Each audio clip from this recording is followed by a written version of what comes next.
देखिए यहाँ पर कभी कभी n2 1 देगा आपका, ठीक है, n2 1 या ऐसा दे देगा n1 2 ऐसे आपको देगा, ठीक है। ये क्या है जी, ये जो है फर्स्ट वाला ऊपर चला जाएगा, सेकंड वाला क्या है नीचे आ जाएगा। देखिए ये फर्स्ट है ऊपर चला गया, सेकंड है नीचे चला गया, ठीक है। अब देखिए कहीं कहीं आपका ऐसे दे देगा 1 and 2, यहाँ पर हो जाएगा v1/v2, कई जगह आपका ऐसे दिया रहेगा अपर्तनांक, ठीक है, कई जगह ऐसा दिया रहेगा। अब देखिए सापेक्ष अपर्तनांक कैसे निकालेंगे, किस फॉर्मूले से निकालेंगे, कैसे होता है, अब देखिए कैसे होता है, नोट कर लेंगे आप लोग। 1 2 into 2 and 1 इक्वल टू 1। अब देखिए इसको कैसे बोलेंगे, 1 के सापेक्ष 2 का अपर्तनांक, 1 के सापेक्ष 2 का अपर्तनांक, 2 के सापेक्ष 1 का अपर्तनांक क्या होता है, 1 होता है। 1 के सापेक्ष 2 का अपर्तनांक इंटू 2 के सापेक्ष 1 का अपर्तनांक इक्वल टू 1 क्या होता है, इक्वल टू 1। अब देखिए यहाँ पे जैसे एग्जांपल के लिए आपको देगा ANG, ANG यानी ए क्या है जी, एयर, जी क्या है ग्लास, ए क्या है एयर और जी क्या है ग्लास, यानी हवा के सापेक्ष कांच का अपर्तनांक, हवा के सापेक्ष कांच का अपर्तनांक। आपके पूछ देगा हवा के सापेक्ष कांच का अपर्तनांक क्या है, 1.25 कुछ भी दे देगा, ठीक है। ANG दे दिया आपका।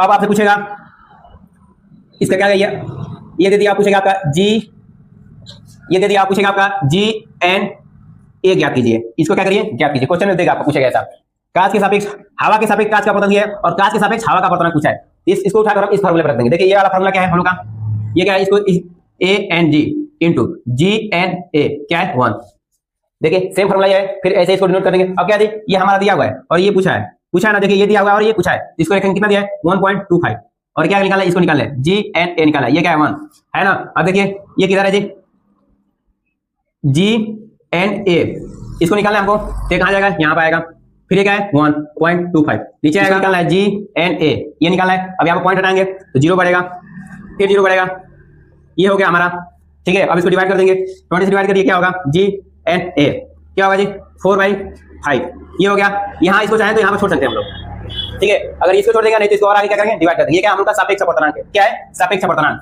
ठीक है। अब इसके आगे हम लोग पढ़ेंगे निरपेक्ष अपर्तनांक, इसको ऐसे निकाला जाता है, ठीक है। ये एक फार्मूला है आपका, एक ये फार्मूला है। अब देखिए आपका कैसे पूछेगा, ये जो आपका ऐसे पूछेगा, A यानी क्या है, ये हवा एयर, G यानी क्या है जी कांच ग्लास होता है, फिर एक आता है W यानी वाटर पानी जल, ठीक है, फिर एक आता है D यानी हीरा डायमंड, ठीक है। सबसे ज्यादा क्या होता है, डायमंड का होता है अपर्तनांक, 2.42 इसका होता है अपर्तनांक, हीरे का होता है, ठीक है। उसके बाद हवा का होता है, फिर क्या होता है पानी का, फिर कांच का, ठीक है, ऐसा ये आपका है ये वाला। अब देखिए आपका कैसे होगा, किस तरह होगा, आप एक क्वेश्चन पूछेगा ANG, पूछेगा हवा का अपर्तनांक देगा, कांच का अपर्तनांक देगा। अब पूछेगा आपका हवा का अपर्तनांक दे देगा, फिर कांच का अपर्तनांक देगा। अब पूछेगा हवा के सापेक्ष कांच का अपर्तनांक ज्ञात कीजिए, हवा के सापेक्ष कांच का अपर्तनांक कीजिए। यहाँ देखिए N ये वाला जो होता है ऊपर चला जाता है G, और N ये वाला जो होता है नीचे चला जाता है, ये क्या फार्मूला है, ठीक है। पहले वाला नीचे जाता है, ये वाला ऊपर चला जाता है, जैसे ये इस तरह फार्मूला समझिए, N के बेस पे 1 and 2 दिया है आपका, तो ये 2 पर चला जाता है, N2 पर चला जाता है, और ये क्या है 1 N1 क्या आता है नीचे आ जाता है, यहाँ पे